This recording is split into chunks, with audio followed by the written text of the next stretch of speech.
Oke, bismillahirrahmanirrahim. Assalamualaikum warahmatullahi wabarakatuh. Apa kabar anak-anak sekalian, siswa SMP TC kelas 9 dan Bapak Ibu yang mungkin pada kali ini sempat nonton bareng bersama anak-anak di rumah. Kali ini ya.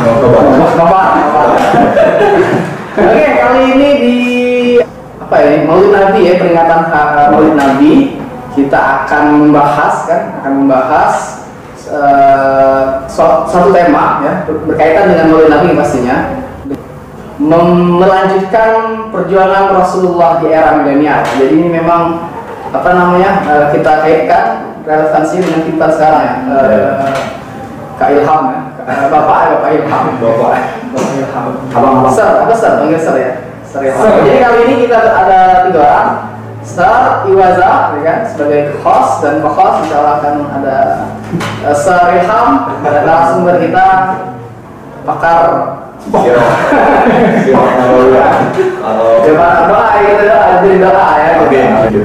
Oke ya. Di Pak Hepra ya, selaku guru sejarah kebudayaan Islam, nanti akan menjelaskan ya kan, sejarah singkat, ringkasan singkat sejarah sirah perjalanan Nabi Muhammad dari beliau lahir ya.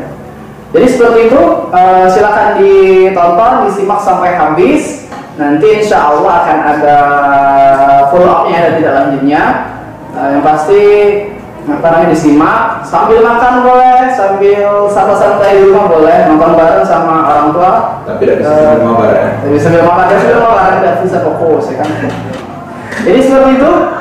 Mungkin langsung saja kita minta waktunya kepada Pak Hepra Haldi untuk menjelaskan sejarah singkat, ringkasan singkat perjalanan Rasulullah dari dia lahir. Dan mungkin nanti akan di spotlight, akan dikhususkan kepada kejadian-kejadian ketika Rasulullah yang relevansi dengan dia ketika Rasulullah masih muda, masih seumuran kita, masih remaja. Mungkin itu Pak Hepra, silakan. Bismillahirrahmanirrahim. Assalamualaikum warahmatullahi wabarakatuh. Assalamualaikum warahmatullahi wabarakatuh. Ala alihi wassabi'ajma'in. Ya, alhamdulillah pada kesempatan kali ini kita menjalani 2 momen sekaligus. Yang pertama momen ya, memperingati kelahiran Rasulullah SAW. Kemudian yang kedua adalah Hari Sumpah Pemuda ya. Hari Sumpah Pemuda 28 Oktober 2020.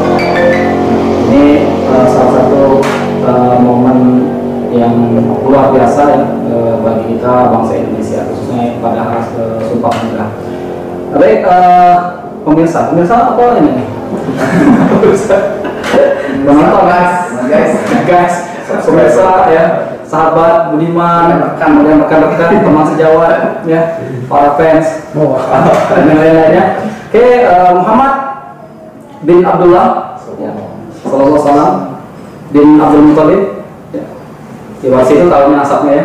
Kalian tahu tuh Ustaz Yaya mengapa panjang nanti sampai ya. Kalau kita sebatas sampai Abdul Muthalib ya, kakeknya Abdul Muthalib ya. Lahir dari pasangan Abdullah ya, kemudian ibunya Aminah. Ya, Abdullah ini anak dari Abdul Muthalib gitu ya, yang salah satu nazar dari Abdul Muthalib, jika anaknya itu 10 laki-laki, maka yang satunya ini akan dikorbankan ya, atau dipersembahkan kepada berhala. Jadi sembelih si Abdullah ini tadi ya.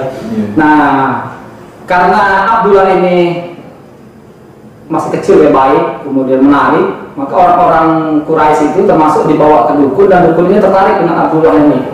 Ya, ini salah satu isyarat sebenarnya ya, tertarik dan menyarankan kepada Abdul Muthalib tidak untuk menyembelih anak ini ya, tapi dibuat peraturan baru dengan mengundi antara Abdullah dan onta. Jadi setiap undian itu diundi, kalau seandainya nama Abdullah yang keluar, maka diganti 10 ekor onta. Seperti itu. Ini aturan yang dibuat oleh dukun itu, karena tertarik dengan Abdullah ini syarat bakal kelahiran Rasulullah itu ya.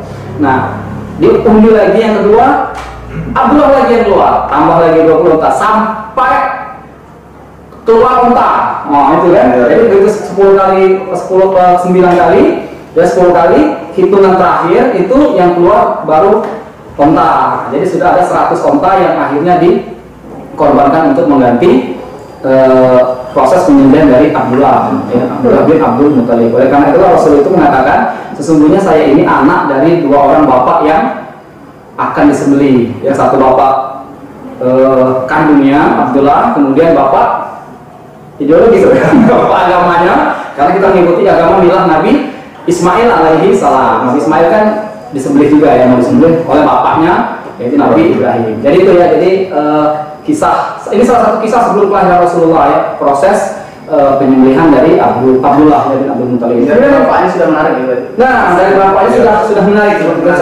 Seandainya jadi disembelih ya, mungkin tidak ini ya, tidak lahir ya Rasulullah ini seperti itu kan. Jadi salah satu itu sudah kehendak Allah berarti. Kehendak Allah. Pengorbanan dari Abdul Muthalib itu sendiri. Kemudian kisah pasukan bergajah ini periode sebelum kelahiran Rasulullah yang kita ambil yang paling sahih ya. Ada yang mengatakan ketika kelahiran Rasul itu api di Persia ya, api di Persia itu api di Majusi itu padam. Kemudian ada yang mengatakan balkon di Romawi ya itu runtuh sampai gereja itu ada 16 pertama sampai setengah itu kan. Tapi banyak riwayat mengatakan itu tidak sahih ya, artinya belum ada keterangan yang valid ini yang resmi ya dari sejarah ya. Jadi yang ini yang kita ambil salah satunya proses penyembelihan Abdullah, kemudian yang kedua adalah penyerangan pasukan bergajah. Nah itu ya, maka tahun kelahiran Rasul itu disebut dengan tahun bergajah karena orang Arab pada saat itu biasa menisbatkan dengan tahun-tahun kejadian yang besar, karena pada saat sebelum kelahiran Rasul itu terjadi penyerbuan pasukan bergajah yang dipimpin oleh Abraha, maka tahun kelahiran Rasul itu diambil menjadi tahun gajah. Itu yang dijelaskan di dalam surat Al-Fil ya. Nah, ya surat Al-Fil ya, ketika proses penyerangan itu ya. Itu kalau kita lihat sirahnya itu bacanya di surat Al-Fil. Bagaimana Abraha yang dari Yaman, itu yang agama Nasrani ya. Nah, Yaman dulu dipimpin oleh Raja Zunuwas namanya. Ini agamanya Yahudi. Ya, karena dia tertarik dengan Yahudi, maka seluruh masyarakat di Yaman itu harus masuk ke dalam agama Yahudi. Dua pilihan, masuk agama Yahudi atau dibakar. Maka dalam surat yang dibakar itu dalam api ini bukan surat yang tahfiz ini pas tahfiz bukan ya. Tapi kita ngomong tentang proses kelahiran Nabi tadi ya, kan karena kita di temanya Maulid Nabi dan kelahirannya di tahun gajah, saya itu jadi ingat tentang lagunya, lagu yang mungkin kalau di angkatan dulu itu sering diajarkan ya. Ya, lahir tahun gajah yang seperti itu. Aisyah. Ya, dan ibunya Aminah dan ayahnya Abdullah. Nah, yang nyampak deh. saya kalau sekarang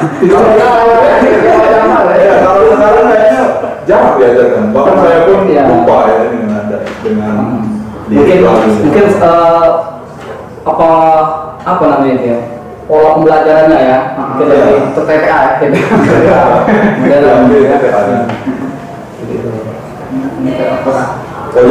Oh iya, tadi kan penyerangan tentara bergajah itu datangnya dari Yaman, berarti dari selatan gitu. Selatan. Iya, jadi Yaman. Tapi akhirnya pasukannya kalau kita lihat surat Al-Fil itu bagai daun yang dimakan ular. Ya, jadi proses jadi proses kematian Abraha itu sendiri luar biasa sampai 2 tahun prosesnya. Jadi tafsirnya itu yang daun dimakan ular itu, kalau ular itu tidak makan cepat ya. Dikit-dikit gitu kan.